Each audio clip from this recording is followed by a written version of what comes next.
Hello beer tubers, welcome to yet another beer review in this whole new setting with Dalton and Peter the Master of Puppets, me.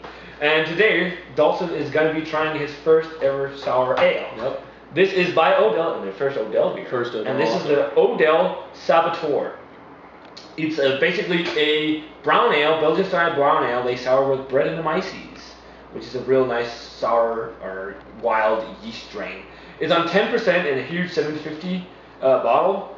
They release this once a year, I believe, and I've had this for a couple of months in my fridge. I never got around to reviewing it.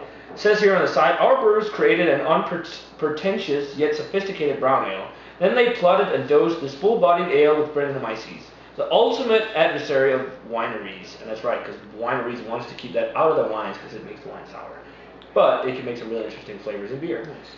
Embracing this Wintner's nemesis resulted in a complex and wonderfully drinkable beer. Intense earthy undertones and notes of vanilla and pineapple come together with a sour silhouette. Aged in American oak barrels and then bottle conditioned, Saboteur offers a luxurious texture and depth of flavor to discerning palates. I didn't know it was aged in oak barrels. That's pretty awesome. But they usually do that in the. It's like a Flemish style brown ale, or oak brewing. So, and they usually age those in oak barrels too. So it makes sense. And you sometimes got to be careful with Brettanomyces beers because Brettanomyces can fuck it up. Like sometimes the cork will just shoot out. I've tried that before. Let's hope for the best, I guess. Whoa, that's what I said. I just twisted it. That was an intense fuck. So we got it poured now, and yeah, as you see, the head died down a little, but it's really persistent. That like the wild yeast in there. But even this is like the darkest Flemish style like sour I've seen in my entire life. This is like real dark brown. Yeah. It's got some nice, light sort of reddish notes coming through the bottom. Yeah, usually they're like ruby red in color too, but this is like straight up brown, especially in my glass. I think that's because also I got a lot of the yeast in because it just like exploded. Yeah, definitely. But it's a nice color, nice huge 3-finger rocky kind of beige head. Looks like a real nice beer. That's definitely smells sour, but it doesn't smell intensely sour.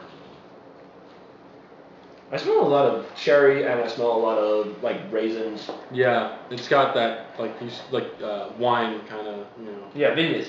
It's kind of like a red wine. Aroma to it. A little bit of the oakiness. The oakiness isn't like extremely dominant, but you definitely pick up like a light oakiness, the vanilla. They say pineapple. I don't smell pineapple at all. I don't smell any pineapple at all, no. But mostly like that sour. It doesn't have too much funk though, but it has a tiny like undertone of that like kind of wet hay sort of smell. I was talking to Dalton off camera that sometimes you get Brett beers, they smell like funky, like horse blanket or barnyard or all that stuff.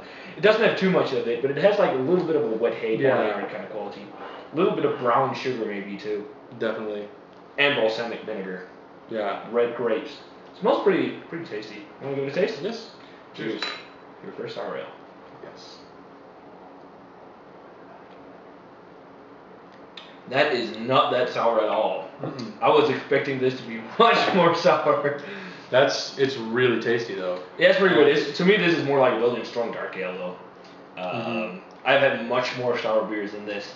You do get a little bit of the funk from the Brett though. It has this dry, kind of funky, grassy sort of like flavor to it. Yeah. But I was expecting this to be sour, but to me this is not really sour at all.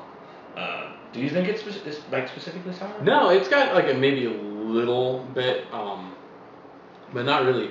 I think there's like, I can't remember if it was 6 or 3 or there's a lot of strains of Brettanomyces and not all of them make it sour. Some of them just give that funk flavor and all, but it's got, you'd expect more of sort of like a cherry, like a sour cherry. From the smell. A lot of brown sugar. Yeah. And chocolate too, I'd say. It does have a chocolate note at the end. It reminds really me sort of like a kind of like that woody, like maybe like moist oak. Yeah, you can sort of taste the barrel in it a little bit. Yeah. It's not like the barrel is really dominant in it, but it's more of an aftertaste sort of. Yeah. And I definitely also get a little bit of the vanilla character, but still no pineapple. No pineapple to me at all. Maybe a little bit of raisin, a lot of caramel, a lot of darker fruit. To me, this tastes like a quadruple. Belgian style. Have you ever had a quadruple? I haven't. Have you had Chimay, the blue one?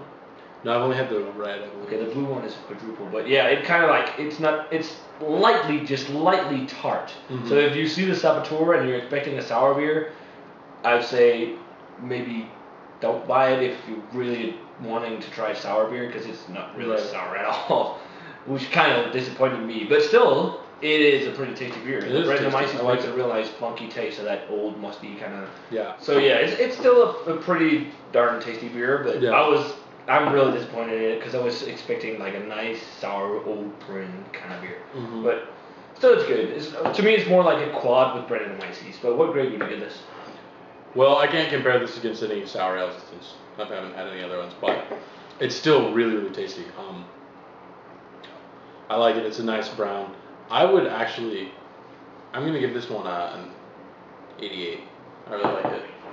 Yeah. It's a nice, sort of smooth, a dark brown. Yeah.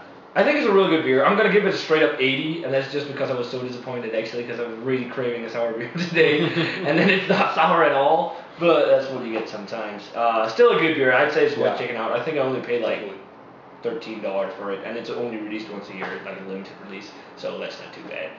So, 80 from me, 88 from Dalton for the Odell Saboteur. Brett Brown Ale, as they call it. I think that's appropriate name, actually, Brett Brown Ale instead of sour ale. It doesn't really claim to be sour on it, except a little in the description. But no pineapple. No pineapple whatsoever. But good brew. Definitely worth checking out if you get the chance. As always, remember to let us know what you think of this beer if you've had it. Remember to comment, subscribe, check out the Facebook fan page and Twitter. And we're going to say cheers. Cheers.